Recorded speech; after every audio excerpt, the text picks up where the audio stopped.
ఎమ్మెల్యేలకు కూడా ధన్యవాదాలు.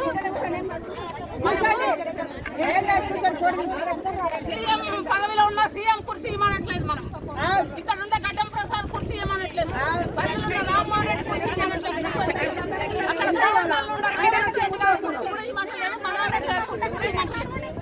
సమ్మె సందర్భంగా వచ్చి ఇక వాళ్ళని ఏమనుకోవాలి, మామూలు మనుషులు అనుకోవాలి, మనల్ని పట్టుకుంటే ఇట్లా కౌగలించుకుంటే ముచ్చట్లు చెప్తే.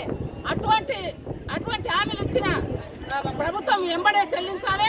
అట్లే మేము ఏం కోరిక కొంచెం కోరికలు అడుగుతలేము. రిటైర్మెంట్ 5 లక్షల టీచర్కి, 2 లక్షల ఆయమ్మకి, 26,000 జీతము రామ్మోహన్ రెడ్డి కొత్తపల్లిలో చెప్పిండు. రికార్డులు కూడా ఉన్నాయి మా దగ్గర. ఆ జీతం కూడా ఆయన ఎమ్మెల్యే పదవి ఉంటాడో, సీఎం పదవి కొత్తాడో, మినిస్టర్ పదవి కొత్తాడో తెలియదు. ఆ జీతం కూడా మాకు వెంబడే పెంచి ఆ జీతం 26,000 ఇవ్వాలి. రిటైర్మెంట్ ఇక ముసలు లేక పడుతున్నారు. మేము కూడా ముసలామినే. అయితే ముందర చట్టంలో కూడా అదే 1 లక్ష ఇస్తాడు. సీఎం ఎమ్మెల్యేలకు 1,50,000 జీతం. వాళ్ళ జీతం ఒక నెల